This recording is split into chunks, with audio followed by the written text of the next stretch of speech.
একদিন ঘর থেকে বের হয়েছেন, দ্বীনের দাওয়াত দেওয়ার জন্য বের হলেন, হাদিস সংগ্রহ করবার জন্য বের হয়েছেন। দীর্ঘ পথ তিনি সফর করতে লাগলেন। নিজের গ্রাম ছেড়ে দিলেন, আর এক দূর পর্যন্ত মহল্লা ছেড়ে পৌঁছে গেলেন। নিজের গ্রাম, নিজের এলাকা, নিজের মহল্লা ছেড়ে অনেক দূরে পৌঁছে গেলেন। এত দূর পর্যন্ত পৌঁছে গেলেন, ওখান থেকে সফর করে আবার যদি নিজের গ্রামে আসতে হয়, রাত্র চলে যাবে, পরের দিন সকাল হয়ে যাবে। এত দূর পর্যন্ত ইমামে আহমদ ইবনে হাম্বল পৌঁছে গেলেন। চিন্তা করলেন, কনকনে শীতের রাত্র,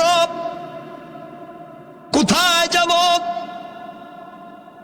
এত রাত্রে কোথায় যাব? ঠান্ডা, বৃদ্ধ মানুষ, রাস্তায় হাঁটতে পারবো না।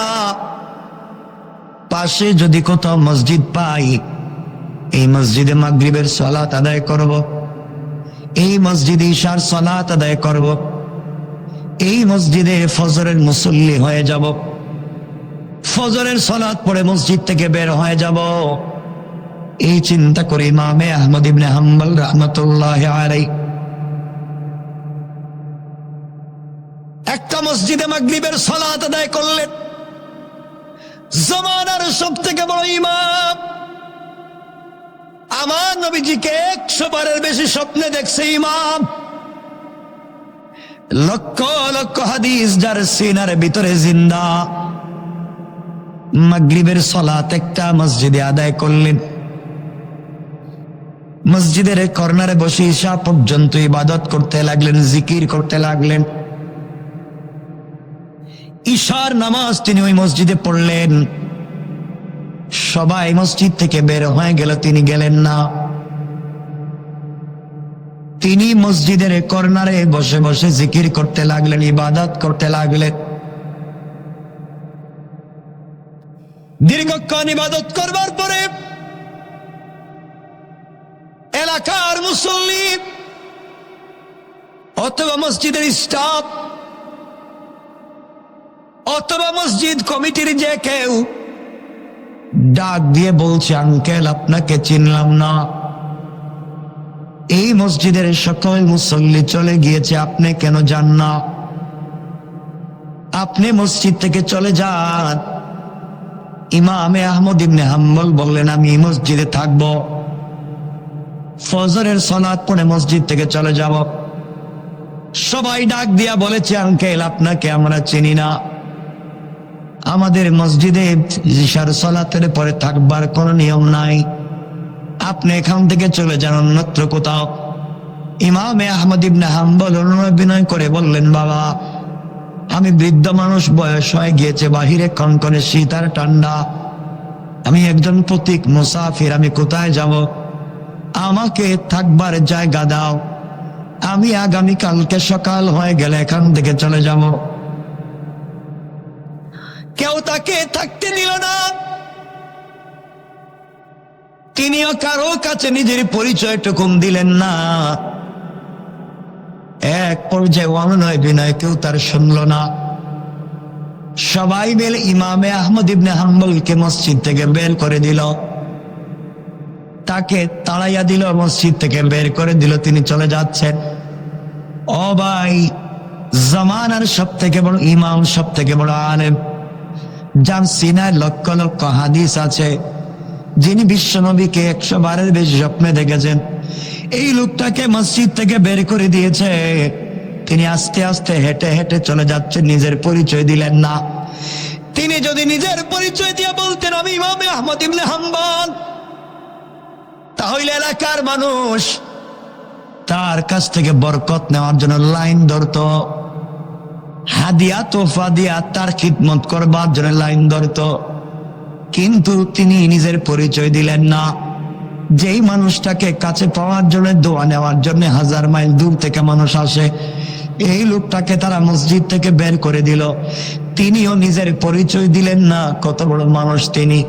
এই জায়গায় আমরা অথবা আপনারা, আমরা যদি হইতাম, আর আমাদেরকে যদি কেউ মসজিদ থেকে বের করে দিত, তাইলে আমরা কাঠ বের করে দিয়ে বলতাম, দেখেন তো আমাদের চিনেননি, আপনারা বাইর করে দিলেন, আমি কত বড় বল্টু মিয়া।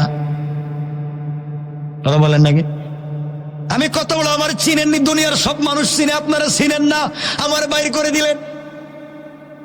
এই জন্য আজকে আমাদের দোয়া কবুল হয় না, আমাদের ভিতরে ইখলাস নাই, আমাদের ভিতরে আমানতদারি নাই, আমাদের ভিতরে দুনিয়ার জৌলস পেয়ে গিয়েছে।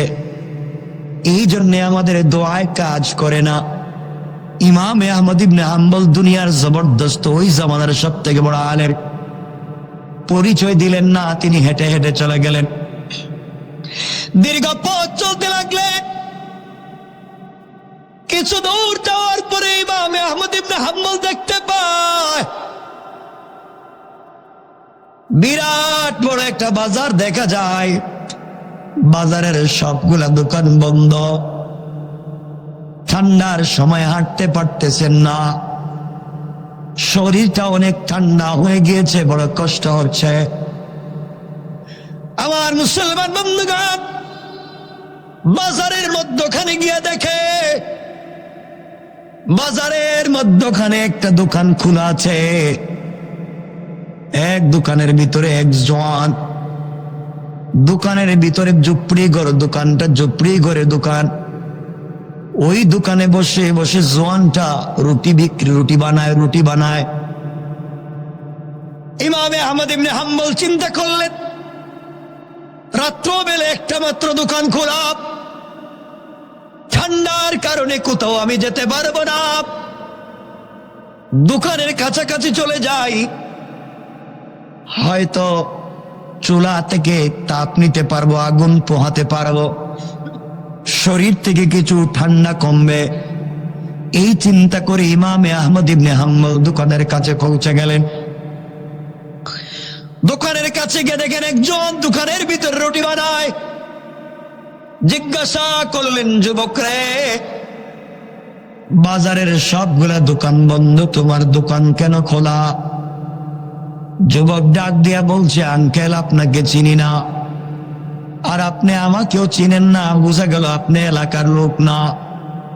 ইমামে আহমদ ইবনে হাম্বল নিজের পরিচয় না দিয়া বললেন, বাবা, আমি একজন পথিক মুসাফির, গভীর রাত্রে বাড়িতে যেতে পারছি না, এলাকার কেউ আমাকে চিনে না, জায়গাও দেয় না। যুবক বলছে, আঙ্কেল, এই বাজারে আমি 32 বছর থেকে দোকানদারি করি। এই বাজারের সকল দোকানি ফজরের পরে দোকান খুলে সন্ধ্যার সময় বন্ধ করে দেয়। একমাত্র কেবলমাত্র আমি দোকানদার, সন্ধ্যার পরে দোকান খুলি, ফজরের আজান পর্যন্ত চালাই। রাত্রবেলা এখানে কয়েক টাকার রুটি বিক্রি করি, এই দিয়ে আমার পরিবার চলে, এমনি এমনি চলে যায়। ও আঙ্কেল, আপনি চাইলে ফজরের আজান পর্যন্ত এখানে থাকতে পারবেন। ইমাম আহমদ ইবনে হাম্বল বললেন, জোয়ান্নিব, তাইলে কি আমি তোমার দোকানের সামনে সারা রাত দাঁড়িয়ে কাটিয়ে দিতে পারি? যুবক বলছে, আঙ্কেল, আপনি তো পথিক মুসাফির, আপনি বৃদ্ধ মানুষ, আপনি হাঁটতে পারবেন না, আপনি হেঁটে হেঁটে কোথায় যাবেন, কষ্ট হবে। আর রাস্তায় দাঁড়িয়ে দাঁড়িয়ে আপনি কষ্ট করবেন কেন? দোকানের বাইরে দাঁড়িয়েও বা আপনি কষ্ট করবেন কেন? আপনি ঘরের ভিতরে আসেন, আপনি আমার দোকানের ভিতরে আসেন, যতক্ষণ পর্যন্ত আমি থাকবো আপনিও থাকবেন, ফজরের আজান হয়ে গেলে আমিও যাব, আপনিও যাবেন। ইমাম আহমদ ইবনে হাম্বল রাহমাতুল্লাহি আলাইহি যুবকের কথা চলে দোকানের ভিতরে গেলেন। দোকানের ভিতরে গিয়ে তার চোখে একটা আজীব ঘটনা চোখে পড়লো, আশ্চর্য ঘটনা চোখে পড়লো। এই ঘটনা দেখে ইমাম আহমদ ইবনে হাম্বল নিজেকে আর সামলিয়ে রাখতে পারলেন না। ইমাম আহমদ ইবনে হাম্বল রাহমাতুল্লাহি আলাইহি দেখতে পায় এই যুবক যখন রুটি তৈরি করবার জন্য খামির বানায়, তখন যুবক পড়ে আস্তাগফিরুল্লাহ। যুবক যখন রুটি তৈরি করবার জন্য বল বানায়, যুবক জবান দিয়া পড়ে আস্তাগফিরুল্লাহ। রুটি যখন কমপ্লিট হয়ে যায়, যুবক তখনও পড়ে আস্তাগফিরুল্লাহ। রুটি তৈরি করে যখন চুলার ভিতরে দেয় তখনও পড়ে আস্তাগফিরুল্লাহ। চুলা থেকে নামাইয়া নির্ধারিত জায়গায় রাখে পড়ে আস্তাগফিরুল্লাহ। কিয়া বললেন, যুবক রে, তোমার এই আশ্চর্য ঘটনা দেখে সহ্য করতে পারলাম না। ও যুবক, তুমি বলো না এই আস্তাগফিরুল্লাহ বলতে আসো কেন? কেনই বা পড়ো? আর আস্তাগফিরুল্লাহ বলার মাধ্যমে তুমি কি পাইলা? এবার যুবক ডাক দিয়ে বলছে, আঙ্কেল, আমি এই বাজারে 32টা বৎসর থেকে দোকানদারি করি। 32টা বৎসর থেকে আস্তাগফিরুল্লাহ পড়ি। ও আঙ্কেল, আপনি জানেন না এই আস্তাগফিরুল্লাহর বিনিময়ে আমি কি পাইলাম? ইমাম আহমদ ইবনে হাম্বল বললেন, কেন আস্তাগফিরুল্লাহ পড়ো বলো। এবার যুবক বলতেছে, আঙ্কেল, আমি রুটি তৈরি করি, সকল রুটি সমান করে বানাতে পারি না। কোন রুটি হালকা বড় হয়ে যায়, কোন রুটি হালকা ছোট হয়ে যায়, কোনটায় আটা ময়দা একটু বেশি পড়ে যায়, কোনটায় আটা ময়দা হালকা কমে যায়, কোনটা হালকা কাঁচা থেকে যায়, কোনটা হালকা পুরা হয়ে যায়। ও আঙ্কেল, আমি তো পুরা সমান করে রুটি বানাতে পারি না, কিন্তু টাকা তো সবার কাছ থেকে সমান নেই। এই যে আমি আমার অনিচ্ছা সত্ত্বেও ভুল হয়ে যায়, সবাইকে সমান দিতে পারলাম না। যারা বাজারে চার দোকান দাও, যারা বাজারে ওজনে মাল বিক্রি করো, যারা রেস্টুরেন্টের কারবার করো, সবাইকে সমান বাদ দিতে পারেন না। তরকারির ঝোল সমান দিতে পারেন না, পরোটাটা সমান দিতে পারেন না, 4 কাপের চা সমান দিতে পারেন না। ও ভাই, আপনি বুঝেন না রবের কাছ থেকে বাঁচবেন কেমনে? টাকা তো সমানই নেন। যুবক বলতেছে, আঙ্কেল, আমি এই জন্য আস্তাগফিরুল্লাহ পড়ে যাই, আল্লাহ তাআলা আমার অনিচ্ছাকৃত ভুল যেন ক্ষমা করে দেন। কিন্তু আঙ্কেল, আমি আস্তাগফিরুল্লাহ বলবার কারণে আমি যা পেয়েছি, আমার মনে হয় এই পৃথিবীর কোনো মানুষ তা পায় না। ইমাম আহমদ ইবনে হাম্বল চিন্তায় পড়ে গেলেন। মাত্র আস্তাগফিরুল্লাহ একটা শব্দ, এটি দিয়ে এমন কি পাইছে? ইমাম আহমদ ইবনে হাম্বল বললেন, যুবক, আমি জানতে চাই তুমি আস্তাগফিরুল্লাহ আস্তাগফিরুল্লাহ আস্তাগফিরুল্লাহ একটা মাত্র শব্দ, পৃথিবীতে এমন কোন মানুষ নেই যে শব্দ বলতে পারবে না। পারবে না বলতে? বলেন, এই একটা শব্দ বলে তুমি কি পাইছো, এটা আমারে বলো। এবার যুবক বলছে, আঙ্কেল, 32টা বৎসর থেকে এই বাজারে দোকানদারি করি, 32টা বৎসর থেকে আস্তাগফিরুল্লাহ পড়ে যাই। এই আস্তাগফিরুল্লাহ বলবার কারণে আমার আল্লাহ আমাকে যা দান করেছে, আমার মন বলছে এই পৃথিবীর মানুষ তার কিছুই পায় না। সুবহানাল্লাহ, জোরে বলেন।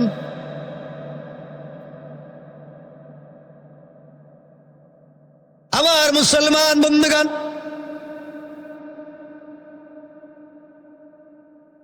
এক পর্যায়ে যুবক ডাক দিয়ে বলছে, আঙ্কেল, 32টা বৎসর থেকে আস্তাগফিরুল্লাহ পড়ে যাই, 32টা বৎসরে আমার এই বডিতে বড় বড় কঠিন রোগ হওয়া দূরের কথা, জ্বর সর্দি কাশির মতো কোন রোগ আল্লাহ তাআলা দেয় না। আস্তাগফিরুল্লাহ বলবার কারণে আমার আল্লাহ আমার বডিতে সুস্থতার নিয়ামত দিয়েছে। 32টা বছর থেকে আস্তাগফিরুল্লাহ পড়ে যাই। এই আস্তাগফিরুল্লাহ বলবার কারণে আমার বয়সের অনেক যুবক, আমার বন্ধু বান্ধব মরে গিয়েছে, কিন্তু আল্লাহ তাআলা 32 বছর পর্যন্ত আমার হায়াতের মধ্যে বারাকা দিয়ে দিয়েছে। আঙ্কেল, আপনি জানেন না, আস্তাগফিরুল্লাহ বলবার কারণে আল্লাহ তাআলা আমাকে তো দিয়েছে, আমার পরিবারে 50 জন সদস্যের পরিবার, 50 জন ফ্যামিলি মেম্বার। আমি গভীর রাত্রে ঝুপড়ি ঘরে কয়েক টাকার রুটি বিক্রি করি। এই কয়েক টাকার রুটি বিক্রি করে রাত্রবেলা ওই টাকা দিয়া 50 জন সদস্যের পরিবার আমি চালাই। এলাকার গরিব অসহায় আত্মীয় স্বজনকে দান করি, মিসকিন ফকিরকে দান করি, মসজিদ মাদ্রাসায় দান করি। এত দান খয়রাত করবার পরেও মাস শেষে দেখা যায় আমার পকেট থেকে টাকা শেষ হয় না।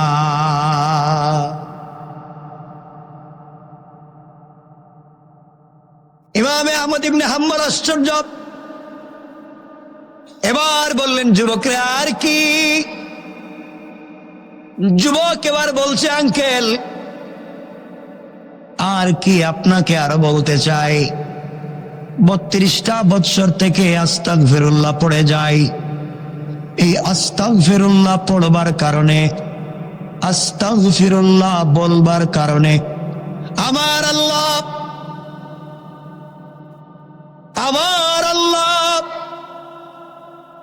আমাকে এত বেশি জিনিস দিয়েছে।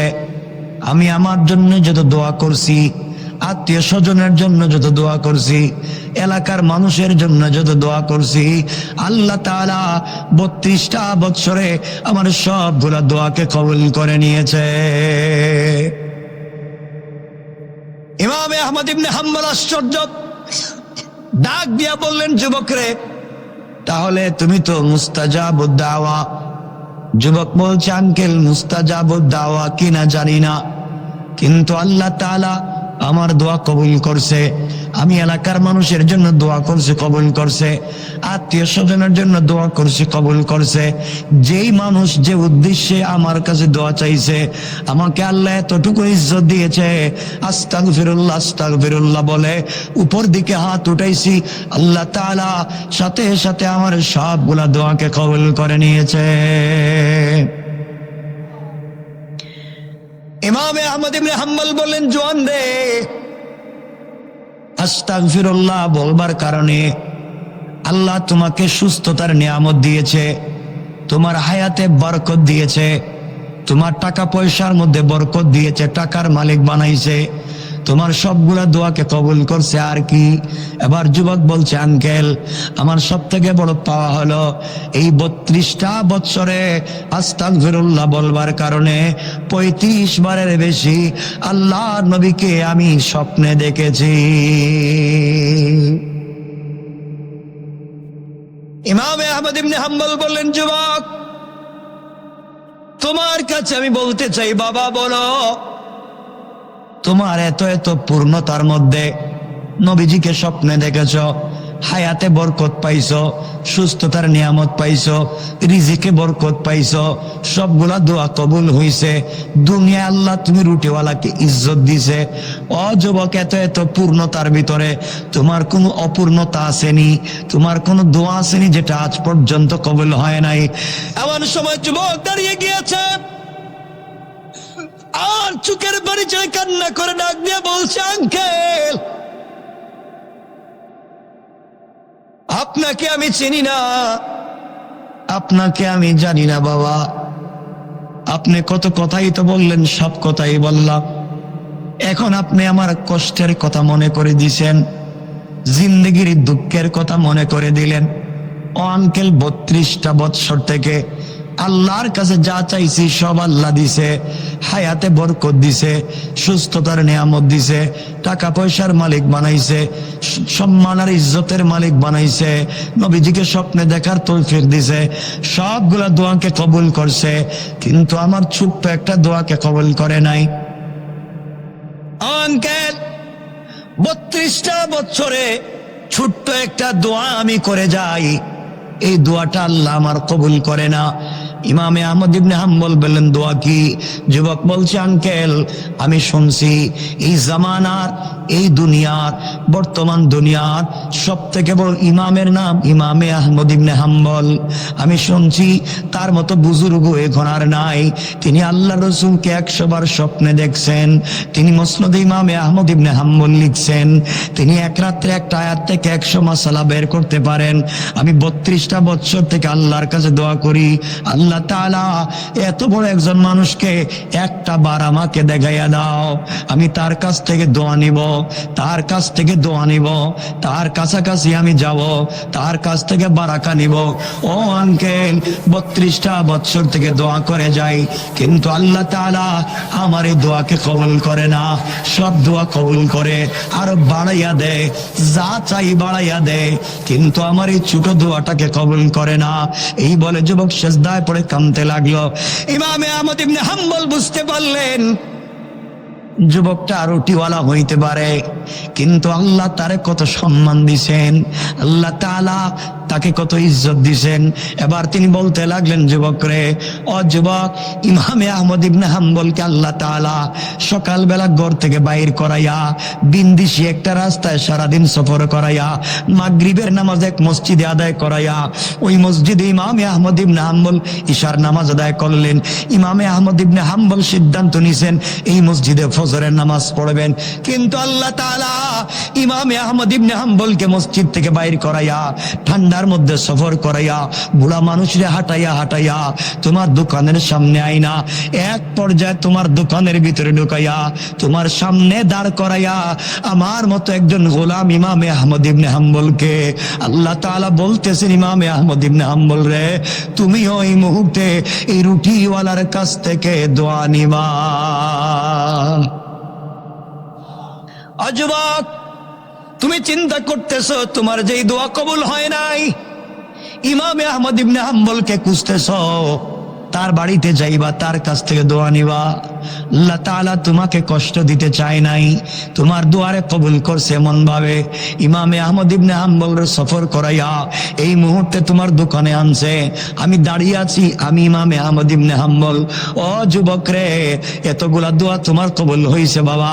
আমি মনে করছি জমানের বড় আলেম আমি, আমার চাইতে বড় কেউ নাই, আমার সব দোয়া কবুল হয়। এখন দেখছি আল্লাহ তাআলা চাইলে গাছতলার থেকে ইজ্জতের মালিক বানাইতে পারে, ঝুপড়িঘর রুটিওয়ালাকে ইজ্জতের মালিক বানাইতে পারে। ও রুটিওয়ালা ভাই, এখন তুমি আমার জন্য দোয়া করবা। আস্তাগফিরুল্লাহ বলবার কারণে আল্লাহ তোমাকে যে ইজ্জত দিয়েছে আমি তোমাকে অ্যাড করে দেই। যারা নবীজির হাউজে কাউসার নিজ হাতে পান করবে, যারা নবীজির সঙ্গে জান্নাতে প্রথম দেখা করবে, তারা যারা দুনিয়ার জমিনে বেশি বেশি করে আস্তাগফিরুল্লাহর জিকির করে যায়। দুনিয়ার জমিনে কেউ যদি সম্পদের মালিক হতে চায়, টাকার মালিক হতে চায়, ইজ্জতের মালিক হতে চায়, তারাও যেন জমিনে বেশি বেশি করে আস্তাগফিরুল্লাহর জিকির করে যায়। সুবহানাল্লাহ জোরে বলেন। হঠাৎ করে তিনি একদিন স্বপ্নে দেখেন, সুলতান নুরউদ্দিন জঙ্গি স্বপ্নে দেখেন ঘুমিয়ে পড়েছেন। স্বপ্নে দেখেন তার স্বপ্নে রাসূল পাক সাল্লাল্লাহু আলাইহি ওয়াসাল্লাম হাজির। নবীজি ডাক দিয়ে বলছেন, সুলতান নুরউদ্দিন জঙ্গি, 3টা লোক আমাকে ডিস্টার্ব করতেছে, ঠিক মতো থাকতে দিচ্ছে না। 3টা লোক আমাকে ডিস্টার্ব করছে। এই কথা বলবার পরে সুলতান নুরউদ্দিন জঙ্গি রহমতুল্লাহ আলাইহির ঘুম ভেঙে গেল। চিৎকার করে ঘুম থেকে উঠে গেলেন, গোসল করলেন, ওযু করলেন, তাহাজ্জুদের সালাত পড়ে 2 রাকাত আরো সালাত আদায় করলেন। আর সিজদার মধ্যে পড়ে বললেন, আল্লাহ, আমি বিশ্ব নবীকে আজকে স্বপ্নে দেখেছি, নবীজির চেহারা কি চিন্তিত দেখেছি। আমাকে বললেন 3টা লোক রাসূল পাককে ডিস্টার্ব করে। আয় আল্লাহ তাআলা, জানি না কি হচ্ছে, আমি তো কিছুই বুঝতে পারতেছি না। আয় আল্লাহ, দুনিয়ার জমিনে এমন কোন ঘটনা ঘটাইও না যার দ্বারা আমরা বিপদে পড়ে যাই। সালাত পড়ে আবার ঘুমিয়ে গেলেন। সহিহ riwayate পরের দিন আবার দেখেন, যখন তিনি আবার ঘুমিয়ে গেলেন গভীর রজনীতে, আবার দেখেন সুলতান নুরউদ্দিন স্বপ্নে দেখেন, আবার বিশ্ব নবীকে তিনি স্বপ্নে দেখতেছেন। নবীজি আবার ডাক দিয়ে বলছেন, সুলতান নুরউদ্দিন জঙ্গি, গতকালকে তোমাকে বললাম 3টা লোক আমাকে ডিস্টার্ব করে, আজও আবার তোমাকে বলছি 3টা লোক আমাকে ডিস্টার্ব করে, কি করা যায়? আমার বন্ধুগণ, এক পর্যায়ে তিনি আবার ঘুম থেকে উঠে গেলেন, আর স্বপ্নে দেখেন নবীজি এভাবে বলতেছেন, এই যে 3টা লোক আমাকে ডিস্টার্ব করে। সুলতান নুরউদ্দিন তাকায়া দেখেন 3টা লোকের চেহারা সাদা, চোখগুলা হচ্ছে পিত বর্ণের, মার্বেল কালার পিত বর্ণের, চেহারা দবদবে সাদা। গতকালকে বিশ্ব নবী যেই 3টা লোকের কথা বলেছেন, আজও তিনি সেই 3টা লোককে আবার দেখালেন। ঘুম থেকে উঠে গেলেন, গোসল করলেন, ওযু করলেন, 2 রাকাত সালাত পড়লেন, আর আল্লাহর কাছে কান্না করে বললেন, আল্লাহ তাআলা, জানি না কি অপরাধ করেছি, ইসলামী রাষ্ট্র কোন বিপদের সম্মুখীন হচ্ছে জানি না, আল্লাহ তাআলা তুমি সকল বিপদ থেকে আমাদেরকে বাঁচাইয়া দাও। সারাদিন কিছু খাইলেন না, টেনশনে পড়ে গেলেন, কি হলো, কি দেখলাম। 3য় দিন যখন আবার তিনি ঘুমিয়ে গেলেন, 3য় রাত্রে তিনি আবার স্বপ্নে দেখেন নবীজি এসে বলছেন, সুলতান নুরউদ্দিন জঙ্গি, 2 দিন তোমাকে বললাম, কোনো কর্ণপাত করলে না, তোমার দিলের ভিতরে কি আমি নবীজির ভালোবাসা নাই? তোমার দিলের ভিতরে কি আমি নবীজির দয়া নাই? এই যে 3টা লোক আমাকে ডিস্টার্ব করে, এই 3টা লোক থেকে আমাকে বাঁচাও। নুরউদ্দিন জঙ্গি দেখেন, এই 3টা লোক তো ঠিক আছে, গতকালকে যেই লোকগুলাকে দেখালেন, এর আগের দিন যে লোকগুলাকে দেখালেন, এই একই লোক, পিত বর্ণের চোখ, সাদা চেহারার মানুষ। ঘুম থেকে উঠে গেলেন, সহ্য করতে পারলেন না, কার কাছে বলবেন? তাহাজ্জুদের সালাত পড়ে সিজদায় গিয়ে আল্লাহকে ডাক দিয়া বলছেন, আল্লাহ, কথা দিলাম আজ থেকে দুনিয়ার কোনো খাবার আমি মুখে নিব না, যতক্ষণ পর্যন্ত 3 দিনের স্বপ্নের মূল ব্যাখ্যা না জানতে পারবো। নবীজি বলেছেন, আমি কি আশিক রাসূল না? আল্লাহ, আমি তো এমন আশিক রাসূল, আমার কলিজা বিশ্ব নবীর জন্য দিতে পারি, আমার জীবন আমি বিশ্ব নবীর জন্য দিতে পারি। কি হচ্ছে আমি জানি না। ঘুম থেকে উঠে তার প্রধানমন্ত্রী জালালউদ্দিন মৌসুলির সঙ্গে পরামর্শ করলেন। জালালউদ্দিন মৌসুলিকে বললেন, সুলতান নুরউদ্দিন জাহাঙ্গীর বললেন, প্রধানমন্ত্রী শোনো, 3 দিন একই স্বপ্ন দেখেছি, নবীজির চেহারা বড় বিবর্ণ দেখেছি, টেনশন চিন্তাযুক্ত দেখেছি। 3টা লোককে 3 দিন আমাকে দেখালেন, পিত বর্ণের চোখ, সাদা চেহারা। স্বপ্নের তাবির ব্যাখ্যা আমি জানি না, কি করব? কথা দিলাম যতক্ষণ পর্যন্ত সমস্যার সমাধান না করতে পারবো, আমি সুলতান নুরউদ্দিন জঙ্গি দুনিয়ার কোনো খাবার মুখে দিব না। পড়েন সুবহানাল্লাহ।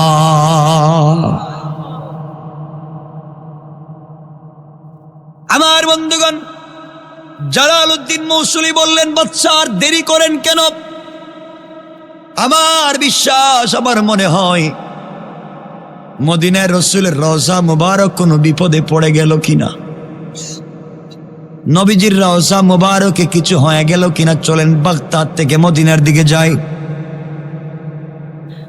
সুলতান নুরউদ্দিন জাহাঙ্গীর প্রধানমন্ত্রী জালালউদ্দিন মৌসুলির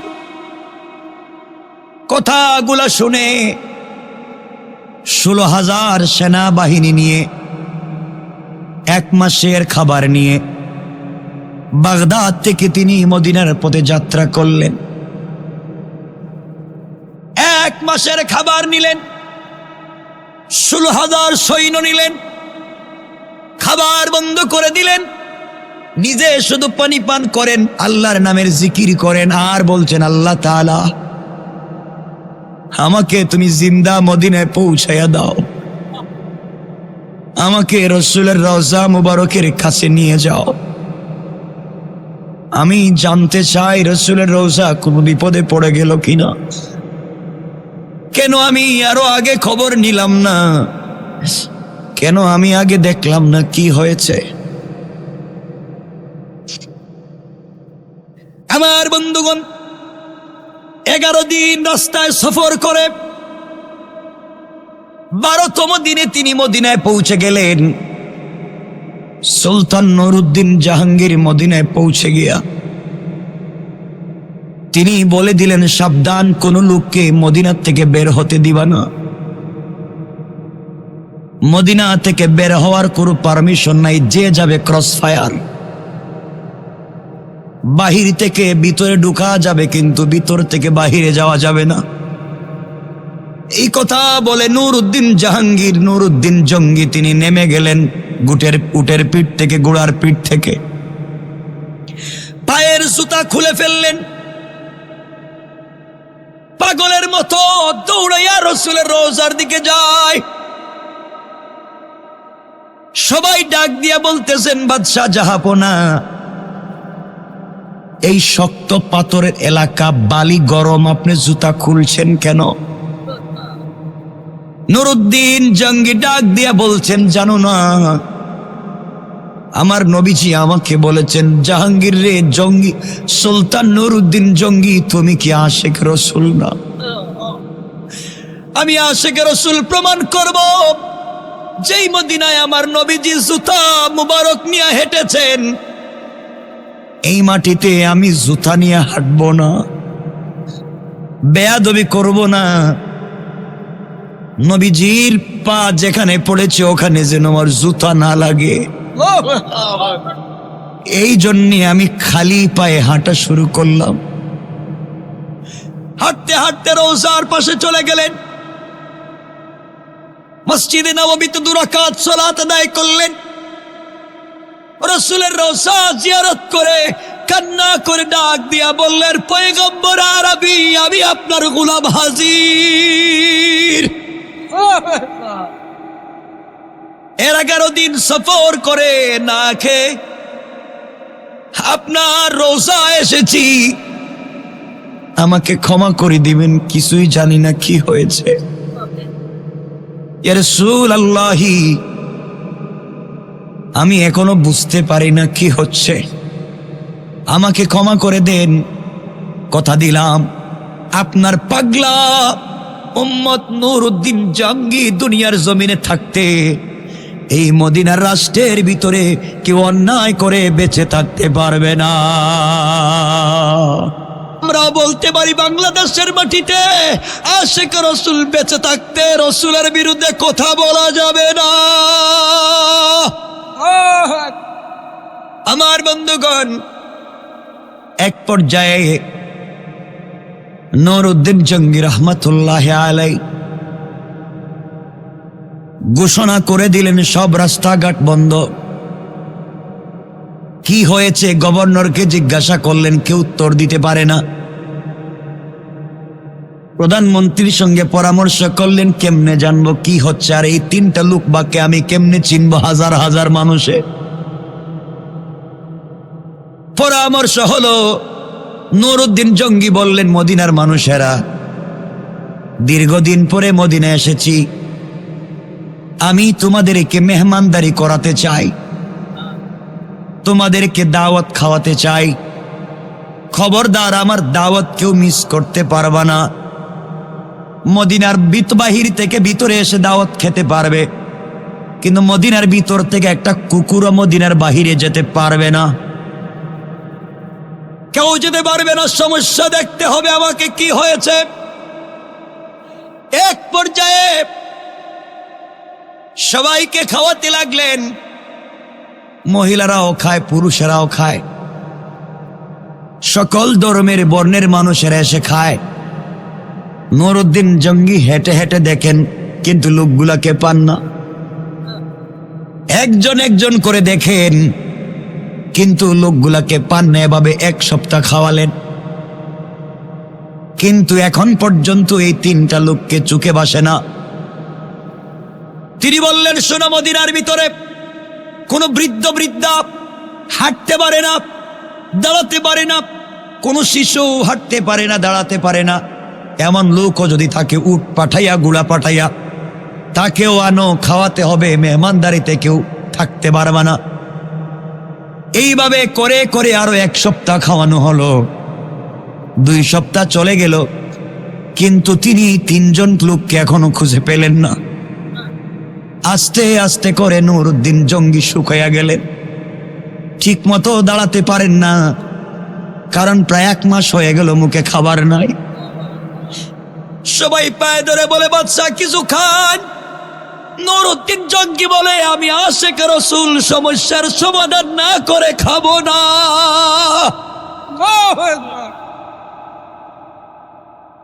14 দিন শেষ, এখন পর্যন্ত কোনো সমস্যার সমাধান হলো না।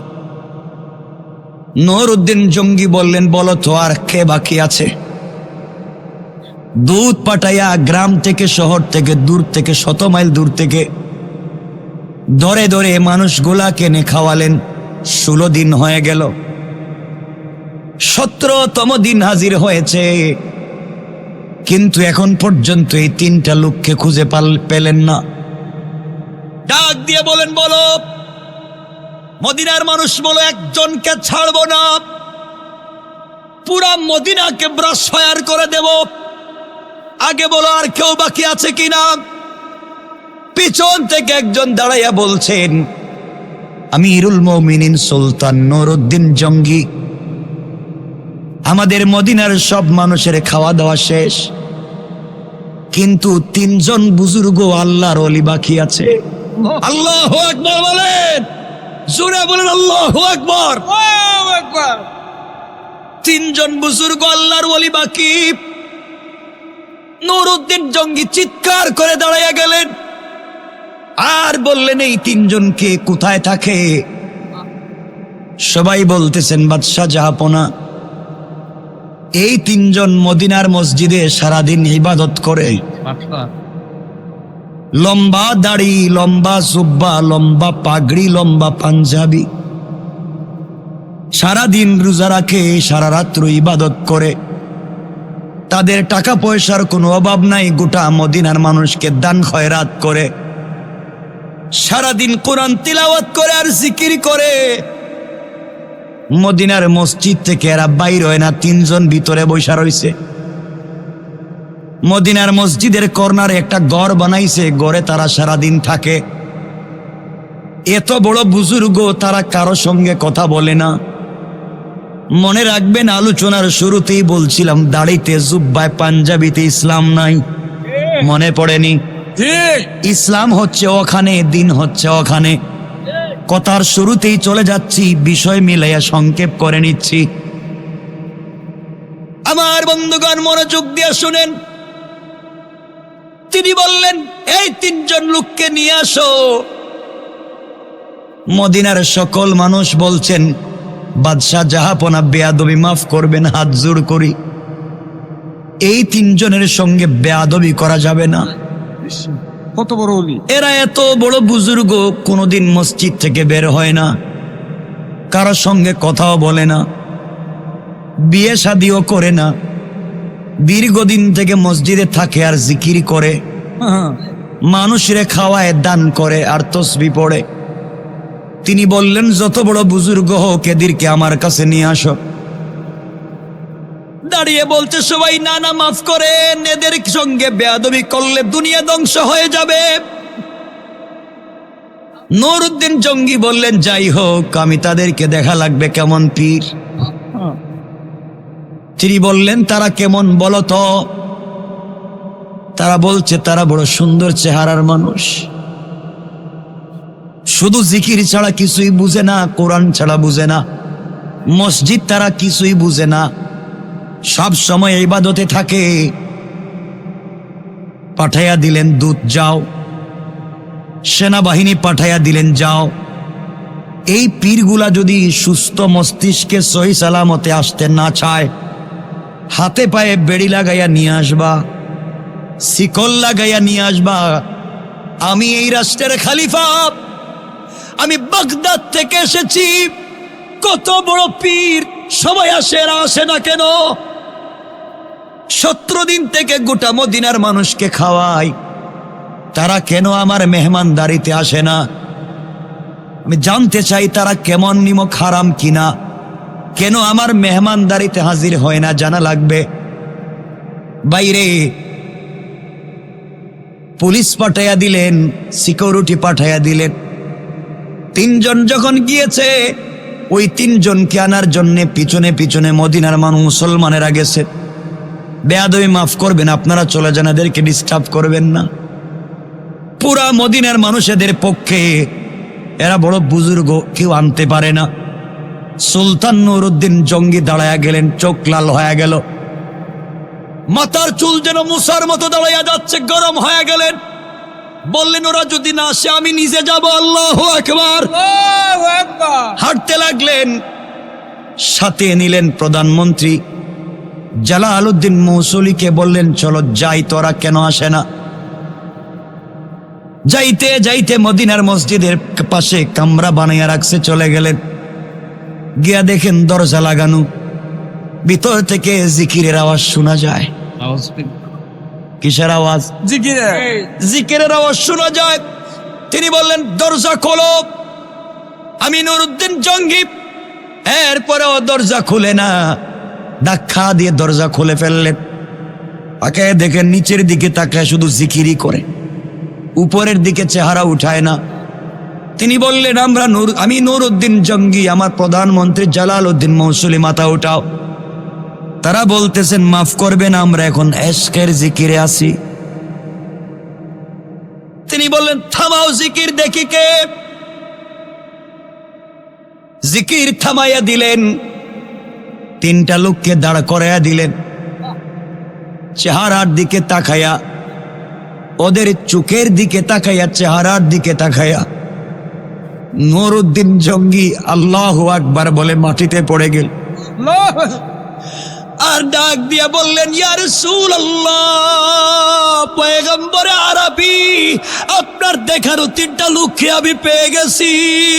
আল্লাহু আকবার। আপনি আমাকে স্বপ্নে যেই 3টা লোককে দেখালেন, এই তো দেখি পিতবর্ণের চোখ, এদের চেহারাই তো দেখা যায় সাদা।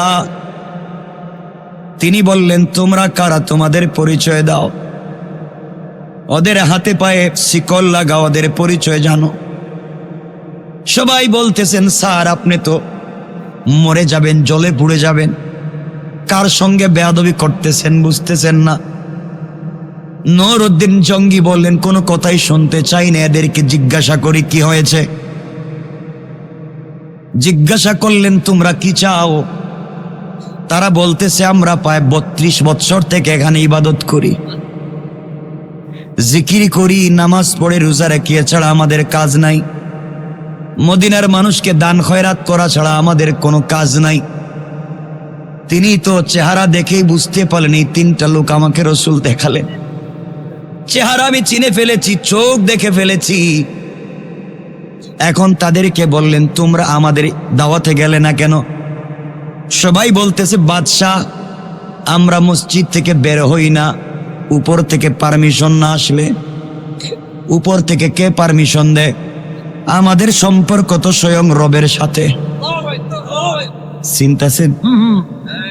ঠিক আছে, শোনো, তোমরা রুম থেকে বের হও, আমি এই রুম তল্লাশি করব। বের হতে চায় না। তিনি বললেন, তোমরা বের হও। 3টাকে দড়ি লাগাইয়া বাহিরে বের করে রাখলেন। মদিনার মানুষের কান্নার রোল পড়ে গেছে, 3 অলিকে কেন বাঁধছে? নুরউদ্দিন জঙ্গি ভিতরে ঢুকে দেখেন জায়নামাজ সুন্দর করে বিছানো, বলেন জায়নামাজ উঠাও। গোটা রুম খুঁজলেন, কিছুই পেলেন না, কিছুই নাই, শুধু দেখা যায় কোরআন শরীফ রাখা, তসবিহ রাখা। কত বড় বুজুর্গ! কিছুই না পেয়ে বললেন মুসল্লা উঠাও। উঠানো হলো, কিছুই নাই। মুসল্লার নিচে বললেন বিছানা উঠাও, কিছুই নাই। চাটাই উঠাও, কিছুই নাই। চাটাই উঠানোর উপরে দেখা যায় বিশাল বড় একটা পাথরের পাটাতন। তিনি বললেন তোমরা পাথরে বসো, কি করো? তারা বলছে বেয়াদবি মাফ করবেন, এটা উঠাবেন না, আমরা এখানে বসে সাধনা করি। ঠিক আছে, আমি বুঝতে চাই তোমাদের সাধনা, তোমরা এটা উঠাও, পাথর উঠাও। পাথর উঠাইয়া দেখা যায় বিশাল বড় সুরঙ্গ পথ। নুরউদ্দিন জঙ্গি সাথে সাথে সিজদায় পড়ে গেলেন, 2 রাকাত সালাত আদায় করলেন, আর বললেন কেউ ঢোকা লাগবে না। নুরউদ্দিন জঙ্গি বললেন জালালউদ্দিন মৌসুলি, চলো আমরা দুজন ঢুকি। ভিতরে ঢুকে দেখেন বিশাল বড় সুরঙ্গ পথ, বিশাল বড় সুরঙ্গ পথ। যেতে যেতে দেখা যায় রসুলের রওজার কাছাকাছি পৌঁছে। যেদিকে রসুলের পা মুবারক ওইখানে চইলা গেছে, আর মাত্র 1 হাত থেকে আধ হাত মাটি কাটলে রসুলের পায়ের কাছে পৌঁছে যায়।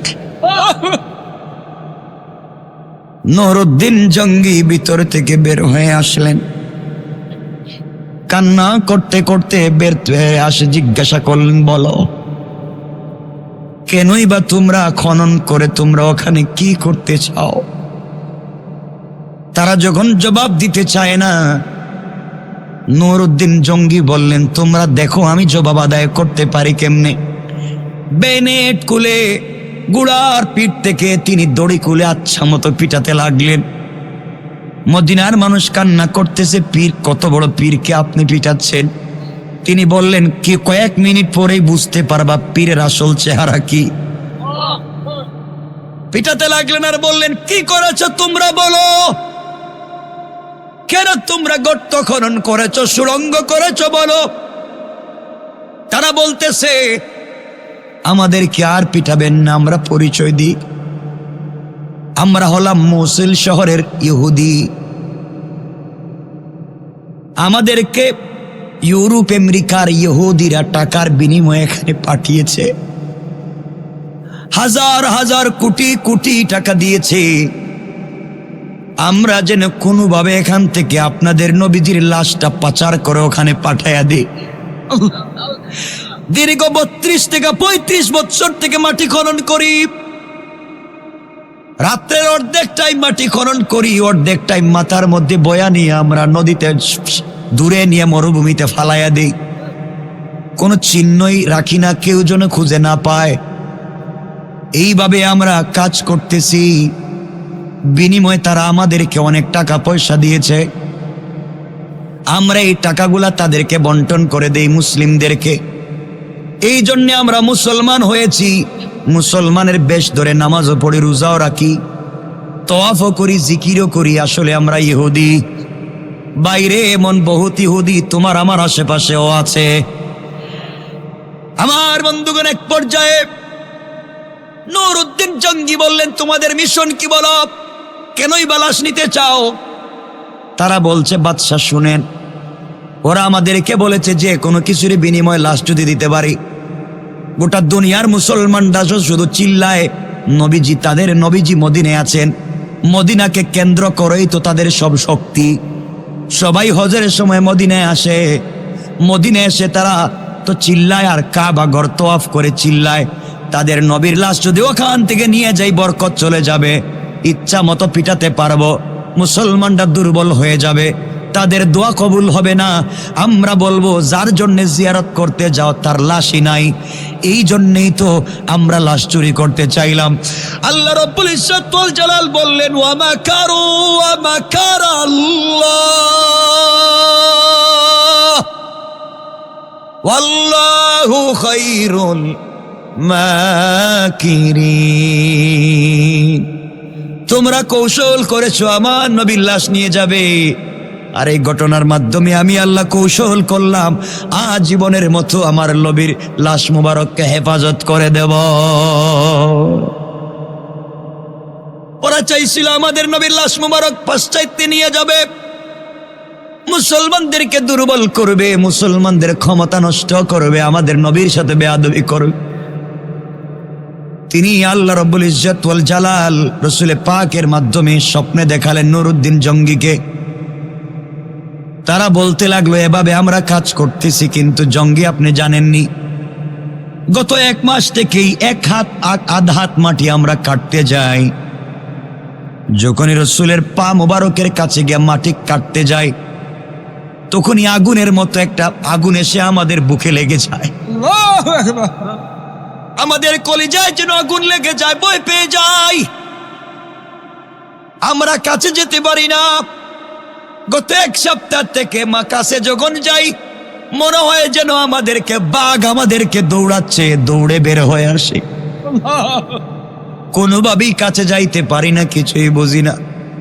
আল্লাহ বলছেন হেফাজত তো আমি করবই। আমার বন্ধুগণ, এক পর্যায়ে হযরতে নুরউদ্দিন জঙ্গি রহমাতুল্লাহ আলাই সীসা গলাইয়া, চতুর্দিকে সীসা গলাইয়া, কিয়ামত পর্যন্ত যেন আমার রসুলের সঙ্গে কেউ দুশ্মনী করতে না পারে, কিয়ামত পর্যন্ত সীসা গলাইয়া বেষ্টন করে দিলেন মাটির নিচে, কেউ যেন আর খনন করতে না পারে। আর রসুলের এই 3টা দুশ্মনকে মদিনার চৌরাস্তায় লটকাইয়া আচ্ছা মতো পিটাইয়া দুনিয়ার জমিন থেকে বিদায় করে গোটা দুনিয়ার ইহুদি খ্রিস্টানকে বুঝাইয়া দিলেন, যারা আমার নবীর সাথে দুশ্মনী করবা তোমাদের কাউকে ছেড়ে দেওয়া যাবে না। আমার বন্ধুগণ, লম্বা ঘটনার সামনের দিকে যেতে চাই না। এক পর্যায়ে আল্লাহ আমাদের নবীর লাশ মুবারক হেফাজত করলেন, ইহুদিদের সকল চক্রান্ত ধ্বংস করে দিলেন। আমার বন্ধুগণ, পরের দিন স্বপ্নে নুরউদ্দিন জঙ্গি দেখেন রসুল মুস্কি হেসে বলতেছেন, নুরউদ্দিন জঙ্গি আমার কাছে আয়, আমি তোর কপালে একটা চুম্বন দিতে চাই। এই জন্য আমার বন্ধুগণ আল্লাহ বলেছেন, কিতাবুন আনজালনাহু ইলাইকা লিতুখরিজান নাসা মিনাজ যুলুমাতি ইলান নূর। কোরআন যদি থেকে যায়, কোরআন মানুষকে অন্ধকার থেকে আলোর পথে নিয়ে আসে, আর কোরআন যদি না থাকে মানুষ আলো থেকে অন্ধকারের দিকে চলে যায়। এই জন্যে আমাদের সমাজের 1 নাম্বার প্রবলেম হলো আমাদের সমাজে কোরআন নাই। আজ থেকে আমাদের পণ আর প্রতিজ্ঞা হবে নিজের বাস্তব জীবনে কোরআনের আইনকে প্রতিষ্ঠা করা, সমাজের সকল জায়গায় কোরআনের আইনকে প্রতিষ্ঠা করব ইনশাআল্লাহ। মুসলমান বন্ধুগণ, গভীর মনোযোগ। আল্লাহ রাব্বুল ইজ্জত ওয়াল জালাল কোরআনে কারীমের ভিতরে সূরা ইব্রাহিমের প্রথম দিকে আল্লাহ বলেছেন, গোলাম রে, এই দুনিয়ার জমিনে তোমরা যদি সঠিক পথে চলো, আল্লাহকে ভালো করে চিনতে পারো, অন্যায় থেকে নিজেকে বাঁচাইয়া রাখতে পারো, হারাম থেকে নিজেকে বাঁচাইয়া রাখতে পারো, গোলাম আমি আল্লাহ কথা দিলাম, জীবনে যত অপরাধ করো না কেন, জীবনের সকল অপরাধের জন্য আমি আল্লাহর দরবারে হাত উঠাইয়া যদি ক্ষমা চাও, আমি আল্লাহ রাব্বুল ইজ্জত ওয়াল জালাল কথা দিলাম, গোলাম রে, তোমার চোখ থেকে পানি পড়তে দেরি হবে, আমি আল্লাহ তোমার জিন্দেগির গুনাহগুলোকে মাফ করে দিতে 1 মিনিটও দেরি করব না। আমার বন্ধুগণ, আল্লাহকে যদি ভয় করতে পারি আর অন্যায় ছেড়ে দিতে পারি, আল্লাহ আমাদেরকে সমাজের ভিতরে শান্তি দিতে পারেন। সমাজের ভিতরে আল্লাহ শান্তি দিবেন। দুনিয়ার জমিনে ভুল পথ থেকে নিজেকে বাঁচিয়ে আনতে হবে, হারাম পথ থেকে নিজেকে বাঁচিয়ে আনতে হবে, অন্যায় পথ থেকে নিজেকে বাঁচিয়ে আনতে হবে। আমার বন্ধুগণ, খলিফাতুল মুসলিমিন আমিরুল মুমিনিন হযরত ওমর ফারুক রাদিয়াল্লাহু তাআলা আনহু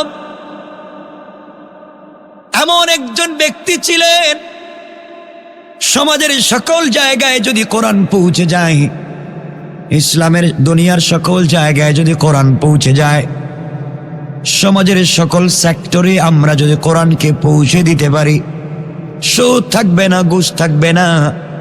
আমরা তো সমাজের এমন একটা জায়গা চাই, ব্যক্তি জীবন থেকে নিয়ে পার্লামেন্ট পর্যন্ত সকল জায়গায় যদি কোরআনের আইন প্রতিষ্ঠিত হয়ে যায়, এই সমাজের কোথাও বেইনসাফি আর অন্যায় থাকবে না।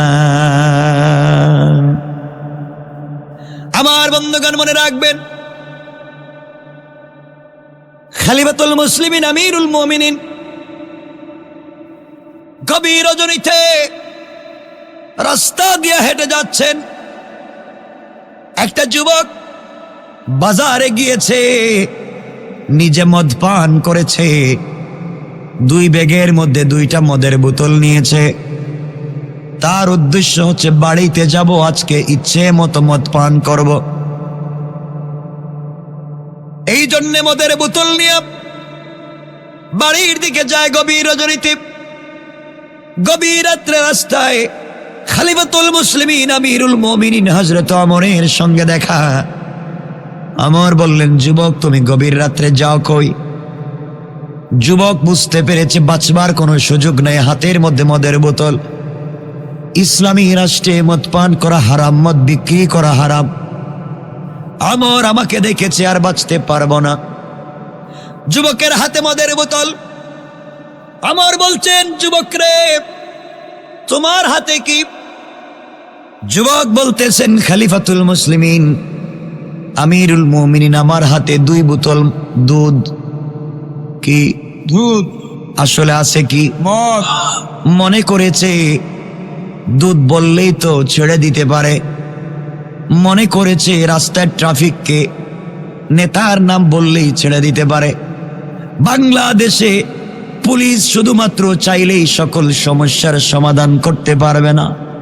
বহুত অপরাধীকে কষ্ট করে সারা রাত সারাদিন মেহনত করে পুলিশ ধরে আনে, কিন্তু উপর থেকে টেলিফোন করে যখন নেতা বলে পুলিশকে ছেড়ে দাও, তখন কি করবে? বেচারা ছেড়ে দিতে হয়।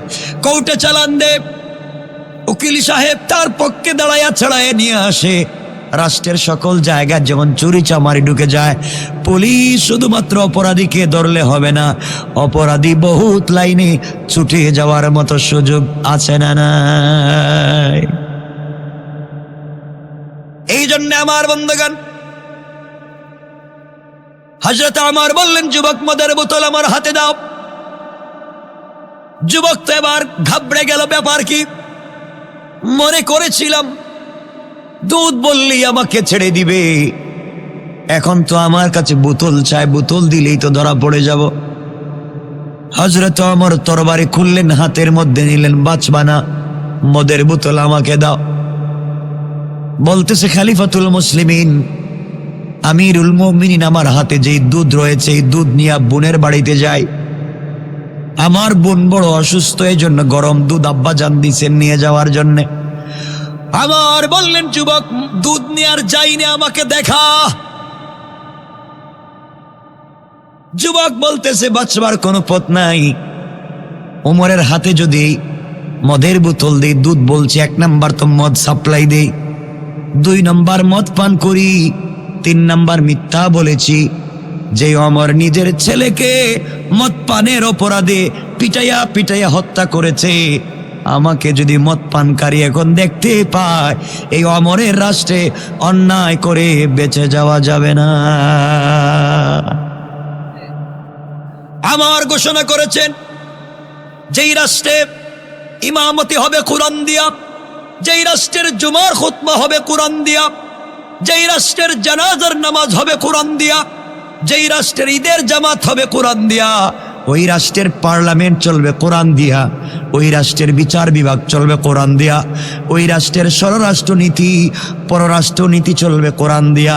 সুতরাং এই রাষ্ট্রের ভিতরে কোরআন বিরুদ্ধ কোনো কাজ যদি কেউ করে, কোরআনের আইনে বিচার হবে, বিচার হবে, তার বাঁচবার কোনো পথ নাই। কোন ঠিক কিনা?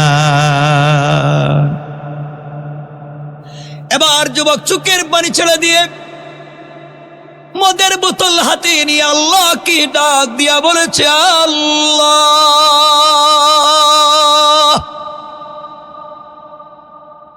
অমরের সামনে দাঁড়িয়েছি, আয় আল্লাহ তাআলা, অমর তো ছেড়ে দেবে না, নির্ঘাত আমাকে হত্যা করে ফেলবে।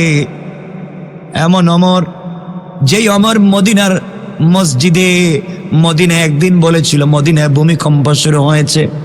হযরত ওমর তরবারি হাতে নিয়ে মদিনার মাটির মধ্যে তরবারি গেড়ে বলেছিলেন, মদিনার মাটির খবরদার, এই মাটির নিচে বিশ্ব নবী শুয়ে আছেন, রহমতের নবী শুয়ে আছেন, আল্লাহর বন্ধু যেই মাটিতে শুয়ে আছে, বেয়াদবি করিস না। যেই দিন ওমর তার তরবারি মাটির মধ্যে গেড়ে এই কথা বলেছেন, কিয়ামত পর্যন্ত আর মদিনার মাটিতে কোনোদিন ভূমিকম্প হবে না। যুবক বলতেছে, আল্লাহ তাআলা, আমি এমন ওমরের সামনে দাঁড়িয়েছি, হাজার হাজার মাইল দূরে হযরতে সারিয়া যুদ্ধ করে কাফেররা চতুর্দিক থেকে হযরতে সারিয়া রাদিয়াল্লাহু তাআলা আনহুকে ঘিরে ফেলেছে হত্যা করবার জন্যে। হযরত ওমর মদিনার মসজিদে বসে মিম্বরে দাঁড়াইয়া জুমার খুতবা দিচ্ছিলেন। শত শত মাইল দূরে, শত শত মাইল দূরে হযরতে সারিয়া যুদ্ধ করে আমার মদিনার মিম্বরে দাঁড়াইয়া ডাক দিয়া বললেন, ইয়া সারিয়া, আল জাবাল, আল জাবাল, আয় আল্লাহ, এই ওমরের সামনে দাঁড়িয়েছি, তুমি যেই ওমরের খুতবার সময়ের সেই কথাকে শত শত মাইল দূরে সারিয়ার কানে পৌঁছাইয়া দিয়েছ। আয় আল্লাহ, আমি তো ওমরের সামনে দাঁড়িয়েছি, মিশরের নীল নদী পানি দিতে চায় না, শুকিয়ে যায়। পানি আনার জন্যে যুবতী সুরসী তরুণীকে সুন্দর করে সাজাইয়া নদীতে ভুক দিলে পানি দেয়, নচেত পানি দেয় না। হযরত ওমর তো এই নদীর নামে চিঠি লিখেছিলেন আর বলেছিলেন, নদীরে, যদি তোমার ক্ষমতায় আর তোমার প্রভাবে পানি দাও, এই পানির দরকার নাই, আল্লাহর হুকুমে যদি তুমি পানি প্রবাহিত হও, আমি ওমর বলতেছি, তুমি পানি দিবে না কেন? হযরত ওমরের এই চিঠি নদীতে রাখছে, ডাকতে দেরি হয়েছে, এই নদীর মধ্যে পানি আসতে দেরি হয় না। আয় আল্লাহ তাআলা, ওমর তো সেই ওমর, যে ওমর বিশ্ব নবীর মাথা কাটবার জন্য ঘর থেকে বের হয়েছে। ইন্নানি আনাল্লাহ লা ইলাহা ইল্লা আনা ফাবুদনি ওয়া আকিমিস সালাতা লিযিকরি। এই আয়াত পড়ে যে ওমর পাগল হয়ে গিয়েছে। আয় আল্লাহ, সেই ওমরের সামনে দাঁড়িয়েছি, যে ওমর রাত্রবেলা কে স্বপ্নে কি দেখে ওমর জানে। আল্লাহু আকবার বলেন না? এখানে তো একটা কথা মনে হয়েছে, বলবো? কষ্ট হচ্ছে না তো?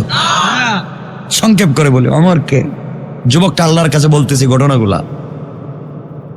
হযরতে ওমর, হযরতে আলী একদিন রাত্রে স্বপ্নে দেখেন না, হযরতে আলী একদিন রাত্রে স্বপ্নে দেখেন রাসূল পাক সাল্লাল্লাহু আলাইহি ওয়াসাল্লামের পিছনে ফজরের সালাত পড়তেছেন, স্বপ্নে দেখতেছেন। সুবহানাল্লাহ বললেন না? কে? আলী। আলী কোন জিনিসের নাম জানেন?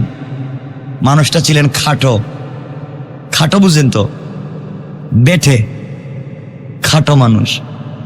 নিজের স্ত্রীর নাম ফাতেমা, ফাতেমার চাইতে পনে 1 হাত বেটে। এত ছোট মানুষ ছিলেন হযরত আলী। এই আলী তো লম্বা ঘটনা, কত তক কিছু মনে পড়ে। এই আলী স্বপ্নে দেখতেছেন রাসূলের পিছনে ফজরের সালাত পড়তেছে। আর আসতে বলেন না? সুবহানাল্লাহ। আলীর কত স্মৃতি, কত স্মৃতি হযরতে আলী, কি বলবো আপনাদেরকে।